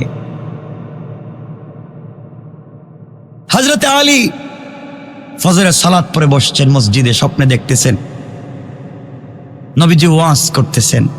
হঠাৎ করে দেখেন, স্বপ্নে দেখতেছেন এক মহিলা আসছে, আয়েশা বলতেছে, আলী আমার খেজুর গাছে খেজুর ধরছে, আমি এক থুড়া খেজুর নিয়ে আসছি রসুলের জন্য, নবীজিকে খেজুরটা দাও, নিজে খাবেন, তার বন্ধু সঙ্গী সাথীদেরকে খাওয়াবেন। হযরত আলী স্বপ্নে দেখেন নবীজির কাছে তিনি খেজুরটা নিয়ে দিলেন, নবীজি সবাইকে একটা একটা করে খেজুর দিলেন। এমন সময় হযরত আলীর ঘুম ভেঙে গেছে, ঘুম ভাঙ্গার পরে দেখেন তার মুখের মধ্যে রসুলের দেওয়া এখনো খেজুরটা লেগে আছে। হযরত আলী অজু করলেন, ফজরের সালাতে মসজিদে চলে গেলেন। রসুল কিন্তু নাই, হযরত ওমরের যুগ। আমার বন্ধুগণ, হযরত ওমর মসজিদে গিয়ে, হযরত আলী মসজিদে গিয়ে দেখেন ওমরের ইমামতিতে ফজরের সালাত চলতেছে। হযরত ওমর ফজরের সালাত পড়ালেন, আলী পিছনে পিছনে ফজরের সালাত পড়লেন, বসে আছেন। এমন সময়ে হঠাৎ করে এক মহিলা আসছে, এসে বলছে আলী কার নাম? পিছন থেকে আলী বললেন, মা রে, আমার নাম আলী। মহিলা বলতেছে, আলী রে, আমার খেজুর বাগানে প্রথম খেজুর গাছে কিছু খেজুর আসছে, আমি খেজুর গুলা নিয়ে আসছি, এগুলা তুমি হযরত ওমরের কাছে দাও, ওমর যেন নিজে খায়, তার বন্ধুদের কাছে বিলাইয়া দেয়। ওমর বলেন, আমি তো স্বপ্নই দেখলাম। তা হযরত ওমরের কাছে খেজুর দিলেন, ওমর নিজের মুখে খেজুর দিলেন, সবাইকে একটা একটা করে খেজুর বন্টন করে দিলেন। খেজুরের বড় স্বাদ। আলী বললেন, ভাই ওমর, সবাইকে একটা একটা করে দিয়েছো, আমাকে আর একটা দাও, খেজুরের বড় স্বাদ, আমি আরেকটা খেজুর খেতে চাই। ওমর দাঁড়িয়ে বললেন, আলী রে, রাত্রে বিশ্ব নবী তোমাকে একটা খেজুর দিয়েছেন, আমি তোমাকে দুইটা দিতে পারি না। আল্লাহু আকবার বলেন। হযরত আলী আশ্চর্য হয়ে গেলেন, রাসূল আমাকে রাত্রে একটা খেজুর দিয়েছেন, ওমর জানলো কেমনে? ভাই, ওমর কোন জিনিস জানেন না? আমার নবীজি বলেছেন, আমার পরে যদি কেউ নবী হতো, ওমরকে আল্লাহ নবী বানাতেন। আল্লাহ ওমরের সমর্থনে, ওমরের কথার ভিত্তিতে কোরআনের 12টা আয়াত নাজিল করেছেন। পড়েন সুবহানাল্লাহ।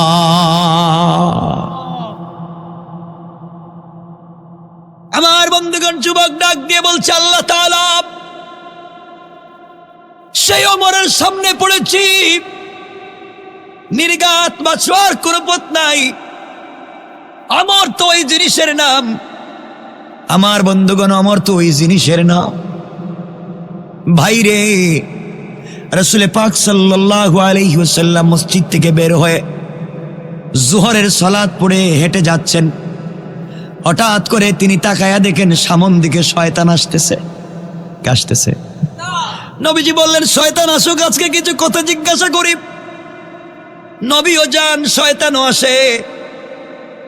হঠাৎ করে বিশ্বনবী তাকায়া দেখেন শয়তান রাস্তা ছাইড়া জমিন দিয়ে পুরা উল্টা পথে দৌড়ায়। নবীজি চিন্তায় পড়ে গেলেন, হঠাৎ করে শয়তান দৌড়ায় কেন উল্টা পথে?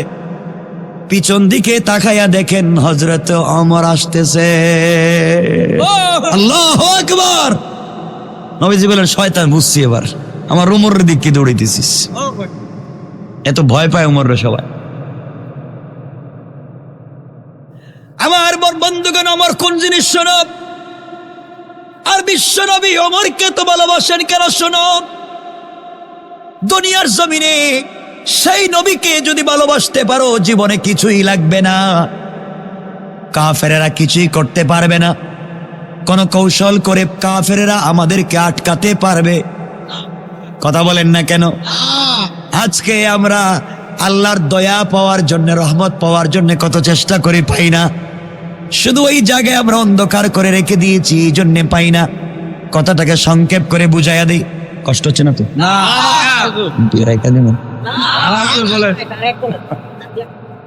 আপনাদের তো কষ্ট হইতেছে দেখতেছে। একটু হাত উঠান তো দেখি, কার কার কষ্ট হচ্ছে। তা আবারও কষ্ট হইতেছে। কষ্ট হচ্ছে মনে কষ্ট হচ্ছে, হাত উঠাইলেন যে।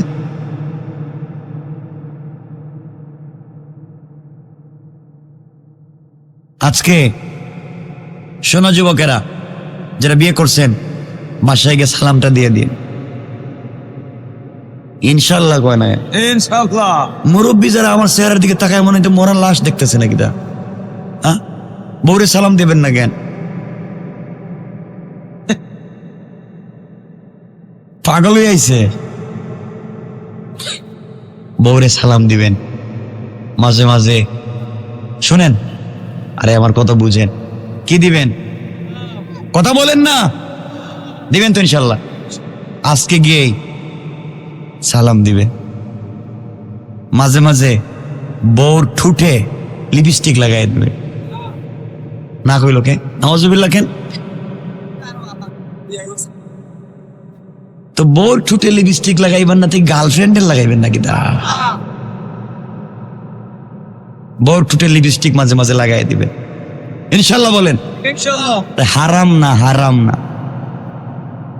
নিজের বউরে সুন্দর করে সাজাবেন তো আরেকজনের বউর দিকে আর তাকাবেন না। নিজের বউরে তো আর ভালো লাগে না। নিজের বউরে সুন্দর করে ঠোঁটে লিপস্টিক লাগাবেন, মাঝে মাঝে মুখে মেহেদি লাগাই দিবেন ইনশাল্লাহ। ইনশাআল্লাহ। চুলের মধ্যে কালার করে দিবেন, ডিজাইন করবেন। ঠিক আছে তো? এরা মনে করছেন বুয়া ওয়াজ করতেছিলাম। আর জিনত, সৌন্দর্য, মৌকে লাগাই দিবেন মেহেদি, ঠোঁটে লাগাই দিবেন লিপস্টিক, এরপরে ব্রেস্ট লাইট দিবেন, এক্সট্রা অর্ডিনারি করবেন, চুলটি স্টাইলিস্ট করবেন, একটা হাই হিল জুতা পরাইয়া দিবেন, এরপর একটা স্যান্ডু গেঞ্জি। হাসতেছে এরা, হাসতেছে কি? উল্টা কয়। এই যে ইসলামের উল্টা বুঝছেন যে এই জায়গায় স্যান্ডু গেঞ্জি একটা প্যান্ট পরাইয়া হারাম। ঘরের ভিতরে বউরে যত পারেন স্টাইলিস্ট করে, যত চমৎকার ডিজাইন সুন্দর লাগে, আকর্ষণীয় লাগে, এইভাবে নিজের সামনে উপস্থাপন করবেন। তাহলে বউরে যদি সুন্দর লাগে, রাস্তায় বাইরে আরেকজনের বউর দিকে আপনার চৌকার যাবে না। ঠিক কিনা বলেন? নিজের বউরে ভালো লাগে না, এই জন্য তো আরেকজনের বউর দিকে তাকান।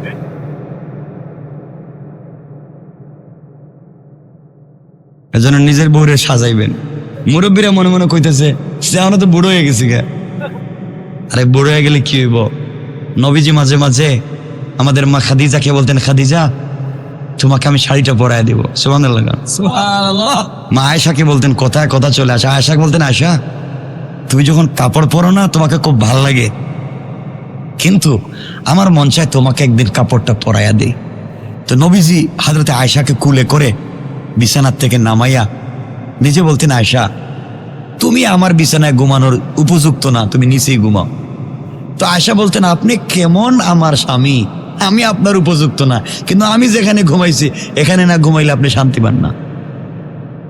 এই কথা বলে হযরতে রাসূল পাক সাল্লাল্লাহু আলাইহি ওয়াসাল্লাম মাঝে মাঝে আমাদের মা আয়েশার চুলে বেনি করে দিতেন। বেনি কি করে দিতেন? বেনি করা বুঝুন? জি জি বুঝে।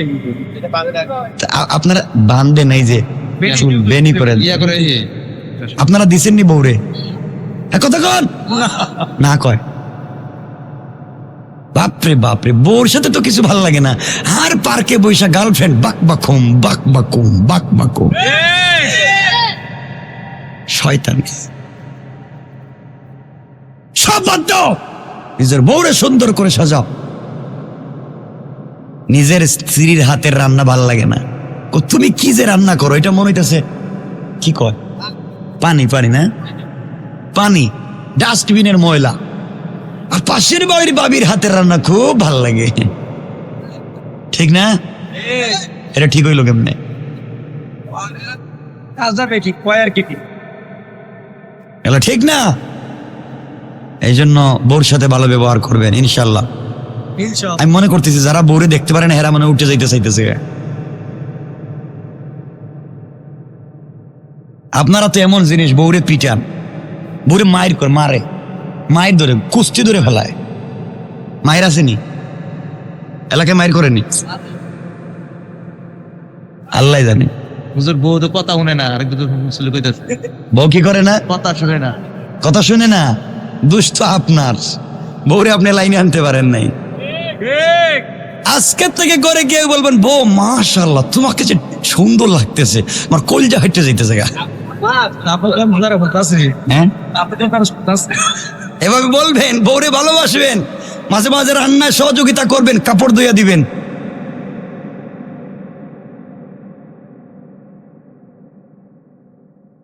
বুঝলাম না এরা বউর প্রতি তো খেপা কে, বুঝলাম না। সবাই দেখি খেপা।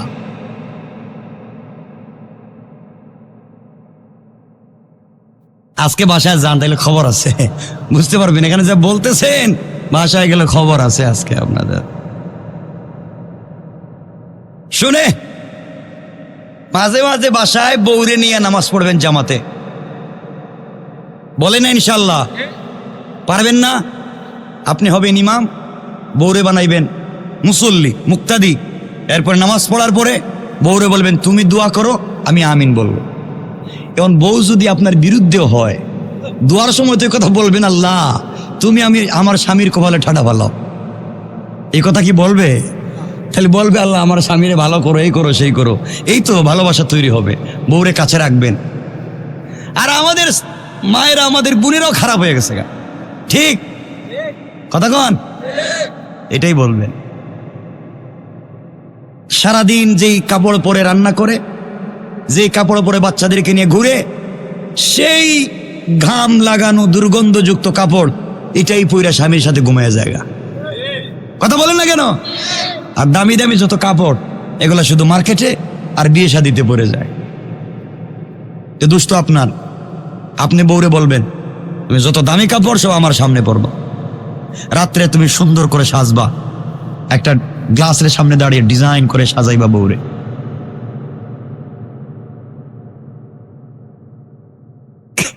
কি করছে? নাটক না রে, এটার নামই ইসলাম, এটার নামই হচ্ছে সৌন্দর্য, এটার নামই হচ্ছে পরিবারের ভালোবাসা, ঠিক না? আমাদের সমাজটা দূষিত হয়ে গেছে গা। আপনারাও তো খারাপ, বউরে নিয়ে মাঝে মাঝে ঘুরতে যান না, ঘুরতে যাইয়েন মাঝে মাঝে ইনশাল্লাহ। তো যাই হোক, কথা শোনেন, কথা না, হ্যাঁ ওই যুবকের মজাতে কথা লম্বা করতে চাই না, 11:30 হয়ে যাচ্ছে। এরা শোনেন, প্রস্রাবে ধরলে কেউ মারতে উঠবেন না, তাহলে উঠলে কিন্তু আমি আজরাইল রে হইয়া দিয়ে দিব। আশেপাশে আছে, এমনি ঘুরতেছে কোন দিকে, হয়তো কে আসেনি আশেপাশে আজরাইল। প্রস্রাবে ধরলে জায়গায় প্রস্রাব করবে, যাওয়ারই দরকার নেই আজকে। যাক, কথা বললাম আপনাদের মনোযোগ আকর্ষণ করবার জন্য। আমার বন্ধুগণ, যুবক বলতেছে আল্লাহর কাছে, আল্লাহ কোন বিপদে পড়লাম, অমররে যে বললাম এটা দুধ, আছে তো মদ, আছে কি মন বললাম যে দুধ, তাও বলছে গরম দুধ, এমন কি করি? বাঁচার তো কোনো পথ নাই। আমার বন্ধুগণ, এক পর্যায়ে যুবক আল্লাহর কাছে বলছে আল্লাহ তাআলা তোমাকে কথা দিলাম, জীবনে যত অপরাধ করেছি আর কোন অপরাধ ওইভাবে করব না, আর অন্যায় করব না। আল্লাহ তাআলা মুনিব তোমাকে কথা দিলাম, আজকে থেকে মদ আমি ছেড়ে দিলাম, আজ থেকে আমি কোনোদিন মদ পান করব না, কথা দিলাম হারাম কাজ করব না, আজ থেকে আর নামাজ ছাড়ব না। আয় আল্লাহ, তুমি তোমার উমরের হাত থেকে আমারে বাঁচাও। আজরাইল রে তো ভয় করে না, ওমর রে যত ভয় করে। আজরাইল তো কাউরে আসার দেয় না, ওমর পাইলে আসারও দিতে পারে। আয় আল্লাহ, কথা দিলাম তুমি আর কোনোদিন নাফরমানি করব না। এই মুহূর্তে ওমরের হাতে যে আমি মদের বোতল দিচ্ছি, আয় আল্লাহ তোমার জাতে পাকের কসম, আমি তোমার গোলাম, তোমার নাম তো আজিজুল গফফার। আল্লাহ তুমি ক্ষমা করে দাও, আর মদ পান করব না।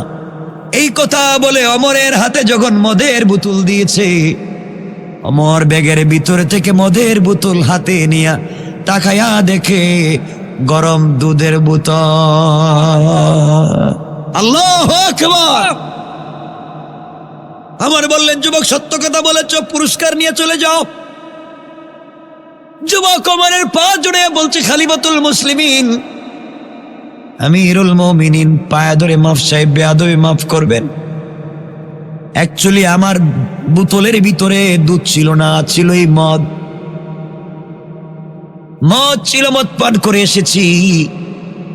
তোমার সামনে দাঁড়াইয়া কাউকে না জানাইয়া মালিকের কাছে তওবা করেছি। মালিক কোরআনে বলেছেন, ওয়ায়ুবাদদিলাল্লাহু সাইয়্যাতিহিম হাসানাত। ওয়ায়ুবাদদিলুল্লাহ, আল্লাহ বলছেন আমি তবদিল করে দেই, বদল করে দেই, গুনাহগুলোকে হাসানাত দিয়ে পরিবর্তন করে দেই যারা তওবা করে। আল্লাহ, ওমর বললেন, যুবকরা, আল্লাহর কাছে তওবা করেছো, আল্লাহ যদি সত্যিকার অর্থে তোমার বোতলে মদ থেকে দুধ বানাইয়া দিতে পারে, তোমার দোয়া কবুল করতে পারে। আমি ওমর দুই হাত জোড় করে বললাম, ওমর, যুবক রে, এই মুহূর্তে তুই ওমরের জন্য দোয়া কর, আল্লাহ যেন আমি ওমরকেও কবুল করে নে। কেমন ছিলেন তারা? আমার বন্ধুগণ, এই জন্য কোরআন নামক লাইট মানুষের কাছে ফিট করেন। দুনিয়ার জমিনে অন্ধকার থাকবে না, সমাজ আলোকিত হয়ে যাবে। এই জন্য সমাজের ভিতরে অন্যায় করা যাবে না। আপনাদের সামনে এই মুহূর্তে কোরআনের লাইট যদি প্রতিষ্ঠিত করেন, কি হবে বিভীষিকাময় একটা ঘটনা বলেই আলোচনা শেষ করতে চাইব। আমার বন্ধুগণ, এই দুনিয়ার জমিনে কাফের বেঈমানেরা সব সময় দুনিয়ার জমিনে ইসলামের বদনাম করে সমাজের ভিতরে কেমনে দিনকে মুছে দেওয়া যায় ফিতনা তৈরি করে। ভয় পাবেন না, আল্লাহ বলছেন যারা দিনের পথে চলে আমি আল্লাহ তাদের সাথে থাকি। এই কথা বলে কাফিরদের কৌশল যে দুর্বল, এটা আপনাদেরকে বোঝাতে চাই। আমার মুসলমান বন্ধুগণ, বিশ্বনবী যেই দিন মক্কা থেকে হিজরত করে মদিনায় যাবেন, গভীর রাত্রে আল্লাহ পাক বলছেন, বন্ধুরে ঘুম থেকে উঠো, মক্কা থেকে ইয়াসরিবের দিকে হিজরত করো। এই মুহূর্তে খেজুর বাগানের দিকে তুমি হিজরত করো। মদিনা বলেন না, ইয়াসরিব বলেছেন। ইয়াসরিবের দিকে তুমি হিজরত করো, এই মুহূর্তে চলে যাও। আল্লাহর পয়গম্বর আখিরি জামানার নবী জনাবে মুহাম্মদ রাসূলুল্লাহ সাল্লাল্লাহু আলাইহি ওয়াসাল্লাম উঠে গেলেন। আল্লাহর কথা শুনে মক্কা থেকে হিজরত করে মদিনায় চলে যাবেন। আমার বন্ধুগণ, বিশ্বনবী ঘুম থেকে উঠে দেখেন তার ঘরের চতুর্দিকে কাফেরেরা বেষ্টন করে রেখে দিয়েছে, নবীজিকে হত্যা করবে। আমার নবী আল্লাহর কাছে চোখের পানি ছেড়ে ডাক দিয়া বলছেন, আল্লাহ, আপনি আমাকে বলেছেন এই মুহূর্তে মক্কা থেকে হিজরত করে যেন মদিনার দিকে যাই। আল্লাহ তাআলা কাফেরেরা দাঁড়িয়ে আছে, যে কোনো সময় আঘাত করবে, রক্তাক্ত করবে, আমাকে হত্যা করবে।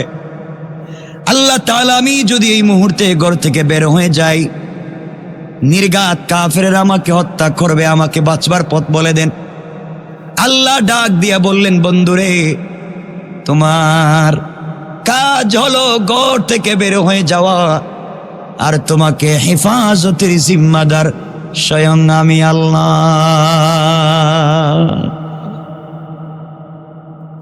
আল্লাহর নবী বললেন, আল্লাহ তাআলা, আপনি বলেছেন আমি ঘর থেকে বের হতে পারি, আপনি আমার জিম্মাদারি নিয়েছেন।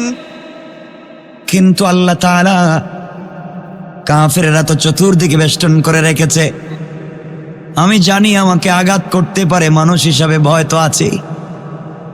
আমাকে একটা ব্যবস্থা বলে দিন না কেন যার মাধ্যমে বেঁচে যাই। আল্লাহ বললেন, বন্ধুরে, তাহলে তুমি হাতের মধ্যে বালি নেও, কঙ্কর নেও, হাতের মধ্যে কিছু পাথর নিয়া কোরআন থেকে কিছু তেলাওয়াত করে কাফেরদের উপরে নিক্ষেপ করে দাও। আমার বিশ্বাস কাফেরেরা তোমাকে দেখতে পারবে না, তুমি চলে যাবে। আল্লাহর নবী ডাক দিয়া বলেন, আল্লাহ তাআলা,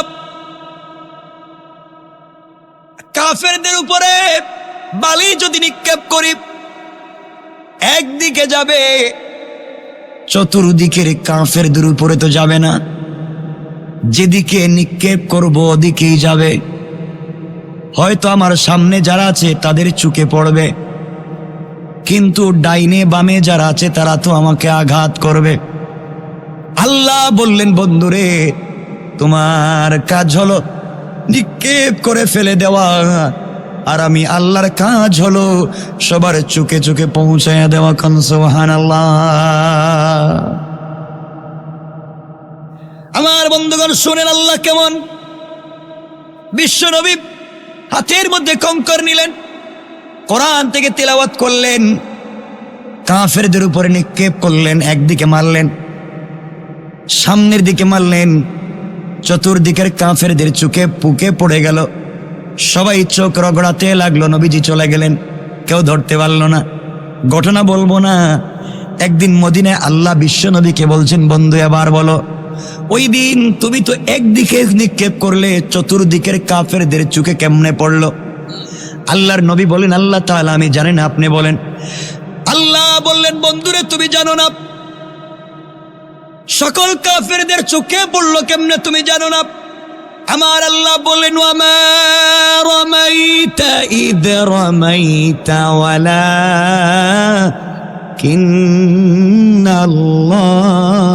রামা।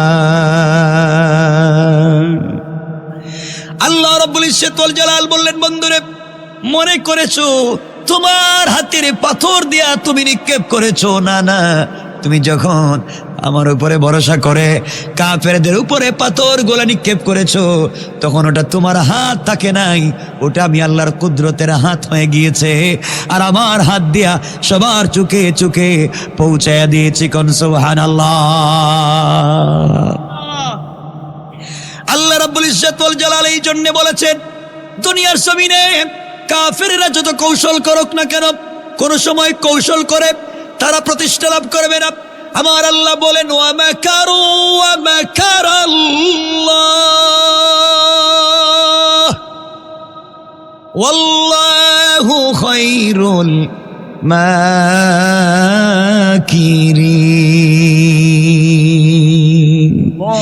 আল্লাহ রাব্বুল ইজ্জত ওয়াল জালাল বলেছেন, কাফেররা দুনিয়ার জমিনে যত কৌশল করে না কেন, আল্লাহ বলছেন আমার কৌশল আরো বড়। ইন্না কাইদাশ শাইতানি কানা দাইফা। কাফের বেঈমানেরা দুনিয়ার জমিনে যত কৌশল করে না কেন, সবগুলা কৌশল দুনিয়ার জমিনে বড়ই দুর্বল। পড়েন সুবহানাল্লাহ, আল্লাহু আকবার। কে বলেছেন? কথা বলে না, আওয়াজ করে বলেন। মানে আমি একা চিল্লাবো আর আপনারা বসে বসে ওয়াজ শুনবেন? সেই বক্তা তো আমি না, আমার গলাও ভাঙবে, আপনাদেরও ভাঙায় ছাড়ুন, এটাই আমার কাজ। আমি এক পক্ষতে কাজ হয় না। আমি আসতে পারিনি আরো আগে, 1 ঘন্টা আগে, কারণ ইলিয়টগঞ্জ থেকে আপনাদের প্রোগ্রাম পর্যন্ত আসতে আমার গেছে 1 ঘন্টা 37 মিনিট, কারণ এই রাস্তাটা সিঙ্গাপুরের মতো। আমার গাড়ি একবার উঠে আরেকবার ধম করে গাতে পড়ে যায়। বিশাল সিঙ্গাপুর হয়ে গেছে বাংলাদেশ। না কষ্ট পাইলেন আমার কথা? হ্যাঁ, কষ্ট পাইয়েন না। কষ্ট হচ্ছে না তো? চলবে। আমি বলতে চেয়েছিলাম যে কোরআনের লাইট থাকলে কি হয় আর কাফেরদের কৌশল কেমনে দুর্বল হয়। কথা মনে আছে আপনাদের? এই কথাটা বুঝাতে চাই। কোরআনের আলো থাকলে কি হয়, অন্ধকার হলে কি হয়, আর কাফেরদের কৌশল কত দুর্বল হয়, এই কথা আপনাদেরকে বুঝাই আজকের আলোচনা শেষ করতে চাই। আপনারা কষ্ট পাবেন না তো ইনশাআল্লাহ? আল্লাহ রাব্বুল ইজ্জত ওয়াল জালাল বলছেন কোরআনে কারীমে, আমার তেলাওয়াতকৃত আলোচ্য আয়াতে আল্লাহ বলছেন, কিতাবুন আনজালনাহু ইলাইকা লিতুখরিজান নাসা মিনাজ যুলুমাতি ইলান নূর। আল্লাহ রাব্বুল ইজ্জত ওয়াল জালাল বললেন, কোরআন এমন একটা কিতাব যে জায়গায় কোরআন নামক লাইট লাগাইয়া দিবেন, অন্ধকার থাকবে না, আলোকিত হয়ে যাবে। আল্লাহ বলছেন এই কোরআন দিয়ে কি করবেন? আল্লাহ বলছেন বিইذনি রাব্বিহিম ইলা সিরাতিল আজিজিল হামিদ।